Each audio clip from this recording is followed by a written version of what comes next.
Hello दोस्तों, आप सभी का हमारे यूट्यूब चैनल पे स्वागत है। दोस्तों, जितने बच्चों का अलॉटमेंट लेटर आ गया है उन लोगों के लिए खुशखबरी भी है और उन लोगों के लिए बहुत दुख की बात भी है। काफ़ी सारे बच्चे तो खुश हैं अपनी सीट को लेकर, लेकिन उससे ज़्यादा बच्चे दुखी हैं।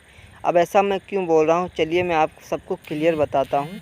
अभी जैसे दोस्तों मैं आप सबको बता दूं, अब इन भाई को ओनली फार्मेसी चाहिए और ये अनरिजर्व कैटेगरी से बिलोंग करते हैं और इनकी रैंक 210 या 220 के आसपास है। अब इनको डिप्लोमा मिल गया है। अब इनकी समझ नहीं आ रहा कि इनको क्या डिसीजन लेना है। गाइज, इनको ओनली फार्मेसी चाहिए। फार्मेसी अब इनको मिलेगा भी नहीं, क्योंकि वैसे भी ये जनरल कैटेगरी से बिलोंग करते हैं। लेकिन दोस्तों, अब इनके पास कोई ऑप्शन भी नहीं दिख रहा, क्योंकि अगर ये सीट को लेना चाहते हैं तो इनको 25,000 टोटल फ़ीस जमा करनी होगी। अगर ये सीट नहीं छोड़ते हैं तो ये ऑलरेडी काउंसलिंग से बाहर हो जाएंगे। अब यहाँ पर दोस्तों सबसे बड़ी प्रॉब्लम ये आ रही कि जिन बच्चों को सीट अलॉट हो गया है उन लोगों को 2 ही ऑप्शन चूज करने का ऑप्शन दिया गया है। अब दिए तो 3 है, लेकिन चूज आप 2 ही कर सकते हो। अब मैं ऐसा क्यों बोल रहा हूँ, या तो फिर आपको जो सीट मिल गया है उसको ले लीजिए,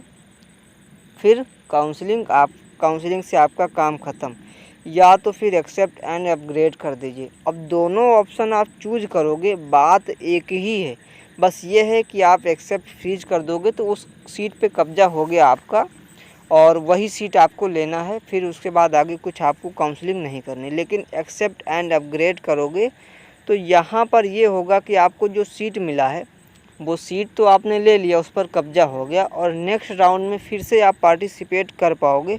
लेकिन दोस्तों दोनों में आपको फ़ीस टोटल जमा करनी होगी।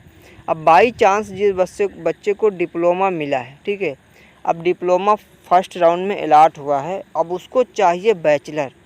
अब सेकेंड राउंड का वो अगर एक्सेप्ट अपग्रेड करता है और सेकेंड राउंड में भी उसे डिप्लोमा ही अलॉट होगा, तब तो उसके लिए प्रॉब्लम है फिर, क्योंकि वो 25,000 जमा करेगा तो उसको फिर कोर्स करना ही होगा, क्योंकि इतना सारा अमाउंट वो छोड़ नहीं सकता, फिर उसको करना ही होगा वो कोर्स। तो इस तरीके से काफ़ी बच्चे मेरे पास फ़ोन भी कर चुके, मैसेज भी कर चुके कि मैं क्या डिसीजन लूँ, मेरी तो कुछ समझ ही नहीं आ रहा। टोटल अमाउंट जमा करने को बोला जा रहा है और ऑप्शन ऐसे दे रखे हैं जिनमें से हम सिर्फ 2 ही विकल्प चूज कर सकते हैं। तीसरे विकल्प का तो एकदम बिल्कुल काम ही ख़त्म हो जाएगा हमारा तो 500 हमने रजिस्ट्रेशन भी कराया, मतलब फिर तो हमारा कुछ नहीं होगा। तो अभी हमने जिस बच्चे का अलॉटमेंट लेटर दिखाया है वो बच्चा तो अब रिजेक्ट अपग्रेड ही करेगा, क्योंकि उसको तो फार्मेसी चाहिए, फार्मेसी मिला नहीं तो ऐसा करेगा। तो आप लोग भी डिसीजन सोच समझ के लेना। अब आप लोगों को मैं बता दूं, इन दोनों ऑप्शन में से आप जो भी चूज करेंगे उनमें से फिर आपको फ़ीस टोटल जमा करनी होगी और फिर आपको कोर्स भी करना होगा, ये तो क्लियर है। फिर आप छोड़ नहीं सकते। एक तरीके से सीपी नेट की ओर से मनमानी चलने लगी। और मैं आपको बता दूं, लास्ट ईयर पिछले साल एक ऑप्शन था रिजेक्ट अपग्रेड का। उसमें क्या था कि आप रिजेक्ट कर देते थे और आपकी सीट अपग्रेड हो जाती थी, मतलब आपको वो सीट पसंद नहीं आई तो आप उस सीट को अपग्रेड कर देते थे, तो उसमें आपको फ़ीस नहीं जमा करनी पड़ती थी। लेकिन इस बार दोस्तों वो ऑप्शन नहीं दिया। एक तरीके से सीपी नेट की ओर से मनमानी चलने लगी है। तो सीपी नेट को डिसीजन लेना चाहिए कि नहीं, वो ऑप्शन भी बच्चों को देना चाहिए, जिससे बच्चे अगर कोर्स नहीं करना चाहते हैं तो कम से कम वो रिजेक्ट अपग्रेड करें, और नहीं भी उन्हें किसी राउंड में अच्छा कोर्स मिलता है तो कम से कम सुकून तो रहेगा, उन्हें फ़ीस तो नहीं जमा करनी होगी।